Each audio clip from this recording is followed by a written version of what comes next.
What's up, tribe? How you guys doing? Go ahead and hit that subscribe button, and I hope you like this video. This is 90 Day Fiancé Season 9, Episode 1. So we are back for 90 Day Fiancé. And these are all new couples. So, from my understanding at least, these are all new couples. So, let's start at the beginning. We're going to go couple by couple, okay? Let's start with Bilal. And I want to make sure I say her name right. Why did I write her name down? Sheeta. So Bilal is 42 years old. He's in Kansas City, Missouri, and he is a very successful real estate agent. He is divorced with 2 children, 16 and 13. And him and his ex-wife seem to have a very good relationship now. But it seems like it was a very tumultuous breakup and a really, really hard divorce that really broke his heart. And it seems like it really affected him emotionally on a lot of levels. Bilal has a pretty good lifestyle. He's got a nice house, nice car. Looks like he has nice amenities in his life. We start off with seeing him talking to his ex-wife. He's actually selling her a house. And it sounds like the wife initiated the divorce because he said something about you can do everything right, you can have this great life, but that doesn't stop somebody from one day deciding that that's not what they want anymore. So I feel like his wife initiated the divorce. I feel like, I don't know. I feel like that's where a lot of the heartbreak comes in. Bilal is very OCD. We see that. He accepts it. He acknowledges it. He's very OCD. So, what we know about his soon-to-be wife, they met through a mutual friend. Oh, he's Muslim. And they met through a mutual friend, and she's Muslim as well. She's from Trinidad and Tobago. And they, met through social media because they think they met through social media because they had some mutual friends. That's what it was. They talked and, fell in love, and they visited with each other and all that good stuff. And just when they were going to start the process of her coming over here, all of these couples got derailed by COVID. Let me just go ahead and put that out there. All of these couples started the process of trying to come into the United States prior to the shutdown. And now it's a year and a half, 2 years later, and now they're finally getting these visas approved and, starting their 90-day process. So the ex-wife is concerned. The ex-wife is a little bit worried, which she should be. The ex-wife is worried about, this woman and have some reservations or whatever. So we see him telling his kids about her. And it's clear that the kids have met her, at least via FaceTime. And,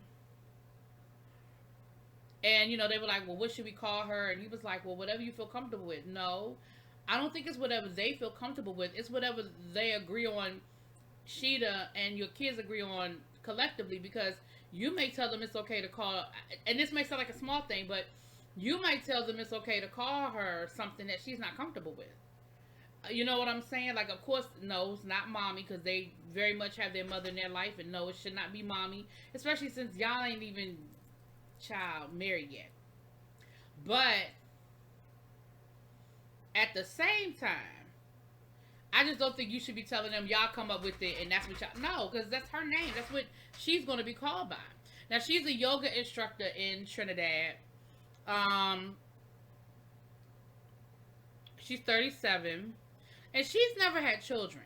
So here's where some of the issues that I foresee. First of all, she wants kids, and she keeps bringing up the fact that she wants kids. He said that even to the point where she'll just randomly send him pictures of cute kids, and like, oh, look at these cute kids, oh, blah blah blah, and he's like, yeah, and he was like, well, I don't know if I want kids. See, here's my problem with people in dating situations. You have to know what your non-negotiables are. If you don't think you want to start over, it's not fair for you to put yourself in a situation with a woman who's being very clear and saying, I absolutely want children. If you don't know if you want children, you don't know if that's something you want, and every time she brings it up, he keeps saying, well, that's something we can talk about later. That's something. No. Before I pack up my life and move to a whole nother country, we need to have a definitive, clear answer on that. Now, I put that on her as much as I put it on him, because ain't no way in hell I'm going to fly over here and move my life, and I don't know whether this is something you absolutely want, right? So that's problem number one, is this whole kid situation. Problem number two, he is still healing, even though it has been 5 years, or yeah, it took him 5 years to start dating after the divorce, so it's been like maybe 7 years. He's still healing because he's worried about her wanting him for the things that he has instead of wanting him for who he is. She doesn't know what kind of how he lives. Like, whenever he talks to her with a white wall in the background. He won't show her the house. He won't show her where they're going to be living. Again, if this woman is packing up her life, I don't think that's about being materialistic as much as it's about knowing what she's walking into. So we see his sister flew in from Atlanta to help him get the house ready and all this stuff, and he's got all these gifts for her, and he's got balloons, and he's got flowers on the bed, and everything looks really nice at his house. But as a test to her, he decides that he's going to rent or borrow a friend of his work truck, and he's going to pick her up in a cargo van. It doesn't even have a damn back seat to it, and take her to his childhood home, which of course is a very modest home that they ain't even kept the house up, right? The roof falling apart. It needs to be painted. You know, the furniture look like a time capsule. Look like it's the same furniture from when he was a kid. Talking about, well, this is where we're going to stay for the first 24 hours, and I'll see how she reacts, and that'll let me know how she really feels. No, it won't.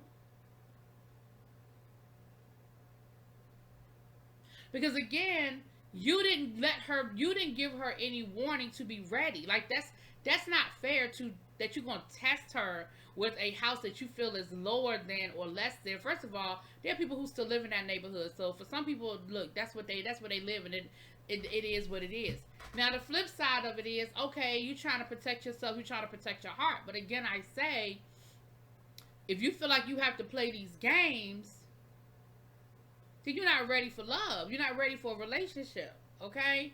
And, I get it. Your heart's been broken, and I understand that you want to make sure that somebody doesn't want you for what you have and what you can bring to the table. But let's be clear.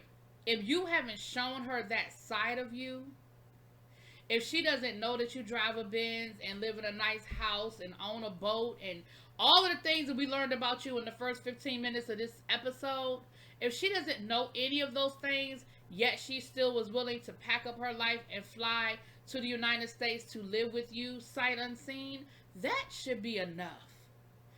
That should be enough. I could see if you showed her all those things. I could see if she knew you were living like that. That's one thing. But she doesn't know that. So you've already tested her. If you need to test somebody, you've already tested her.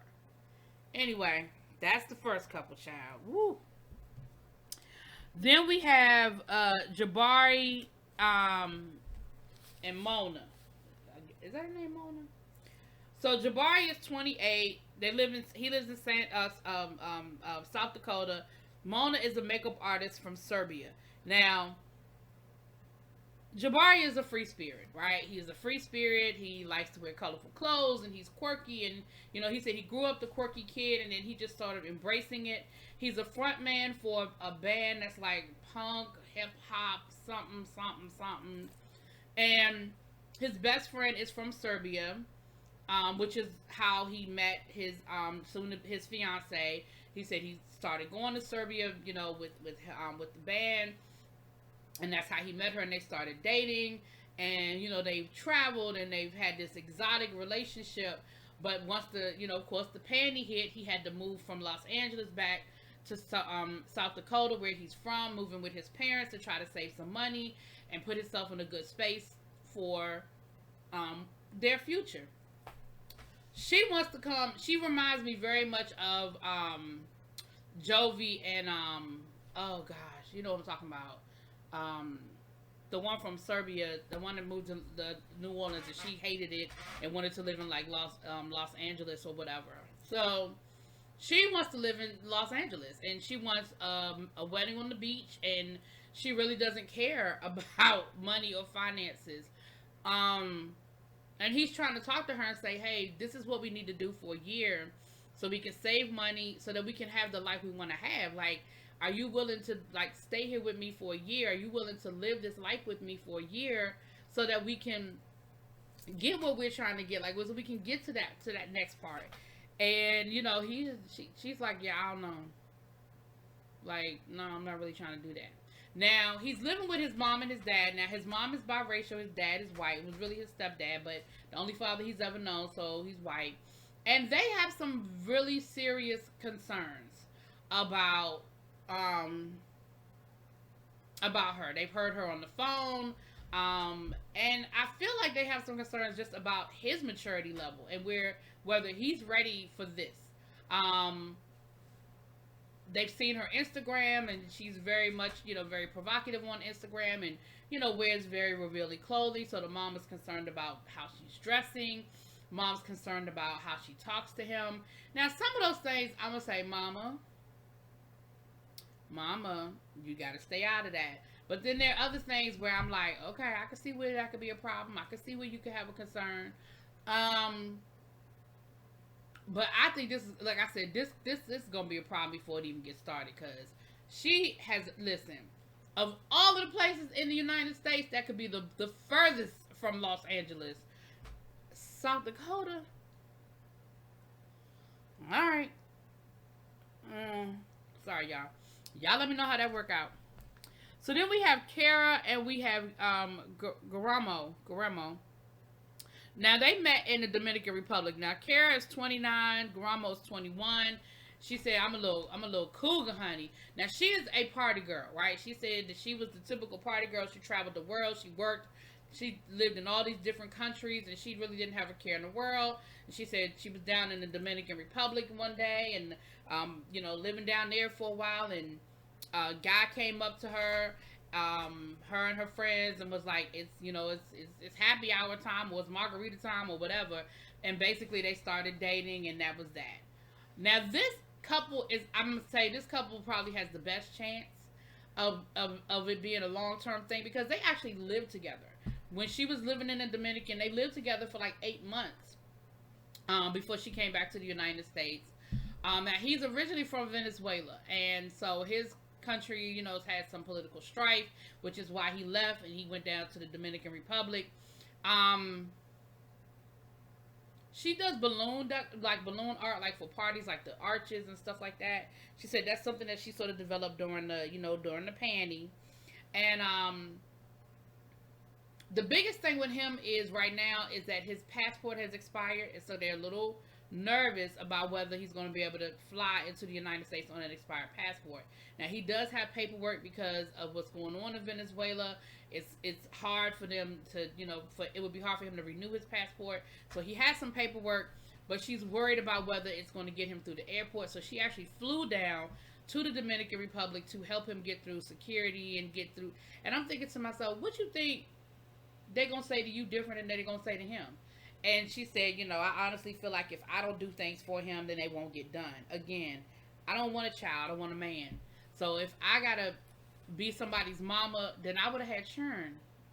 Like, if you got to fly down there to help him get on a plane, he has the paperwork that explains why he doesn't have his passport that should get him through security. Like, anyway, child, so she flew down there for that, child.